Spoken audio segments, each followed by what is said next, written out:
20 days की strategy में मैंने कल आपको बताया था कि आपको 3 चीजों पर बहुत ज्यादा फोकस करना है। पहली चीज ये कि आपके पास जो भी नोट्स है उनको रिवीजन करना है। सेकंड, आपके पास जो भी प्री वाईक्यू है उनको सॉल्व करना है एंड उनको एनालिसिस करना है, रीड करना है। थर्ड, जो मोस्ट इम्पोर्टेंट चीज है, मैंने आपको बताया था कि आपको मैराथॉन्स लेनी है एवरी सब्जेक्ट के। तो मेरे पास काफी सारे कॉमेंट्स आए थे, बहुत से स्टूडेंट ने मुझसे ये क्वेश्चंस किया कि यदि टाइम बहुत ज्यादा कम है, मैराथॉन्स बहुत लॉन्ग होती हैं और कैसे कवर करें, क्या हम नोट्स बनाएं प्रॉपर या फिर हम कैसे रीड करें।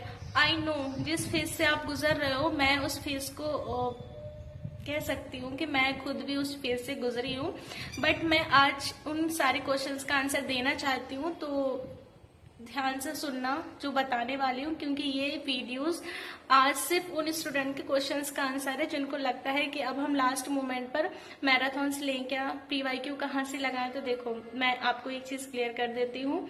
मैराथॉन्स जब देखो आप, जब आपने कुछ भी नहीं पढ़ा है, आपके पास कोई भी नोट्स नहीं है, तो फिर आप मैराथॉन्स लगा सकते हो। बट यदि आपने ऑलरेडी पहले से बहुत सारी चीजें लिख रखी है, पढ़ रखी है, और आपको लगता है कि कोई टॉपिक ऐसा है जो हमारा कंप्लीट नहीं है, जो हमें लगता है कि पढ़ना चाहिए, तब मैराथॉन्स देख लो। और मैराथॉन्स देखो, देखने में सिर्फ जस्ट आपको एक रिवीजन ही होगा, तो आपके लिए वो हार्मफुल तो होगा नहीं, बेनिफिट ही होगा ना। ये तो नहीं कह रही हूँ कि लेकर ही बैठ जाओ, 5-6 आवर्स लेकर बैठ जाओ।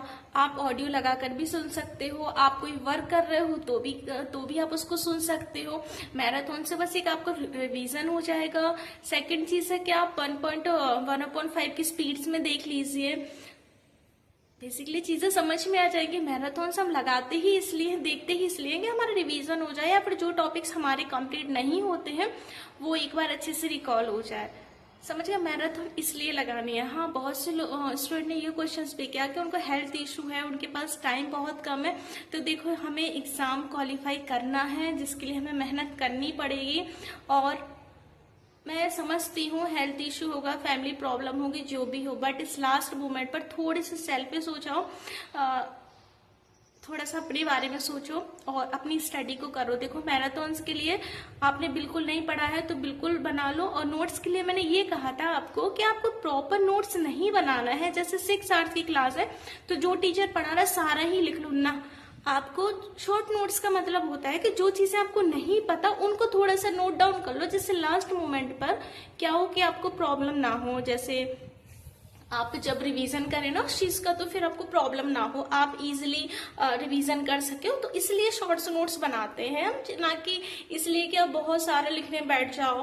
देखो, इतना तो कोई भी नहीं लिख पाएगा ना, ये चीज तो आपको भी पता है, और टाइम भी वेस्ट होगा हमारा। और इतना टाइम तो है ही नहीं हमारे पास, इतने सारे सब्जेक्ट है, 6 सब्जेक्ट है, इतने सारे टॉपिक्स है, तो हम एक साथ कैसे कवर करेंगे। बट ये है कि जो भी टीचर्स करा रहे हैं, मैराथॉन्स करवा रहे हैं, उनका आप शॉर्ट्स में नोट बना लीजिए, जिससे आपको लास्ट मोमेंट पर प्रॉब्लम ना हो और एक क्योंकि आपका रिवीजन हो जाए। ओके, मैराथन इसलिए थी। अब प्री वाईक्यू के लिए देखो, मैंने जो आपको वेबसाइट बताई थी वो फ्री है, कुछ उसमें क्वेश्चन स्टिक है, कुछ उसमें नहीं है। तो देखो, यदि आपके पास टेक्स्ट बुक है तो आप उससे भी लगा लो, नहीं है तो बुक्स होगी, बुक से सॉल्व कर लो। सब जगह एक ही जैसे प्री वाईक्यू मिलेंगे, किसी भी वेबसाइट पर चले जाओ। ऐसे तो फिर सत्यार्थी भी है, विनर्स भी है, सीटेट की वेबसाइट भी है, लेट्स लर्न की ऐप डाउनलोड कर लीजिए, उसमें भी फ्री है, सचिन एकेडमी पर भी फ्री है। तो कितने सारे ऐप ऐसे हैं जिन पर फ्री यूपी टेट के पेपर्स मिल जाएंगे, तो आपको भटकना तो है ही नहीं। That's clear.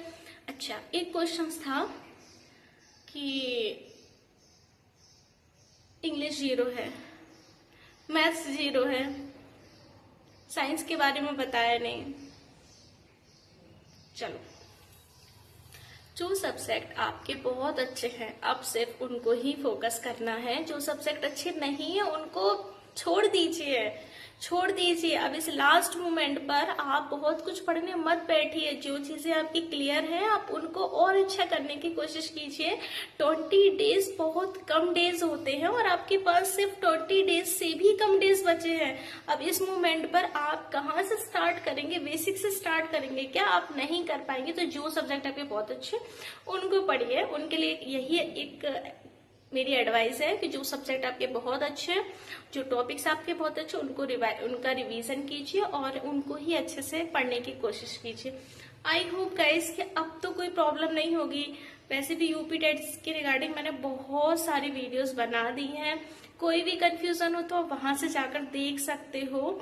एंड जो लास्ट टाइम होता है ना, अभी भी बोल रही हूँ, 6 से 7 मंथ में आपने क्या पढ़ा क्या नहीं पढ़ा डजेंट मैटर, बट अब जो लास्ट टाइम आप पढ़ने वाली हो ना, यही आपका रिजल्ट बनेगा, यही आपका रिजल्ट बनेगा। कैसे भी करके 6 से 7 आवर्स निकालो और स्टडी करो फोकस के साथ, क्योंकि बार बार एग्जाम नहीं होते और ये एग्जाम ही कितने टाइम बाद आ रहा, अब इसके बाद पता नहीं कब एग्जाम आएगा यूपी टेट का।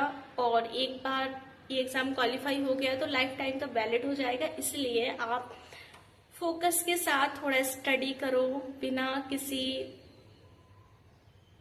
टेंशन के। ओके, सारी चीजों को छोड़कर। बहुत सारे स्टूडेंट ऐसे होंगे जो मैरिड होंगे, बहुत ऐसे होंगे जो अनमैरिड होंगे, बट आई नो कि बहुत सारी रिस्पॉन्सिबिलिटीज होती है, बहुत सारी प्रॉब्लम्स होती हैं, बट ट्रस्ट मी गाइस, मैंने वो सारी चीजें फेस की है। एंड कर सकते हो आप। यूपी टेट इतना बड़ा एग्जाम नहीं है। 6 से 7 आवर्स यदि आप अपने लिए ही ना निकाल पाए तो ये बताओ फिर 6 से 7 आवर्स की जॉब कैसे करोगे आप, कैसे करोगे आप। हम सब अपनी लाइफ में कुछ ना कुछ करने के लिए ही मेहनत कर रहे हैं, और बट हम मेहनत ही ना करें, आज ही ना करें तो हमारा कल कैसे बनेगा। समझ रहे हैं ना आप मैं क्या कह रही हूँ। तो बस ये है कि यूपी टेट की जो जर्नी है बस थोड़े से टाइम की बात है। इसके बाद एक बार ये एग्जाम क्वालिफाई हुआ, लाइफ टाइम तक ये वैलिड है, आपको बार बार पढ़ने की जरूरत नहीं है इन सब चीजों को, है ना। तो एक बार अच्छे से मन लगाकर पढ़ाई कर लो। चलो मिलते हैं नेक्स्ट वीडियो में किसी न्यू इन्फॉर्मेशन के साथ। जब तक के लिए बाय बाय।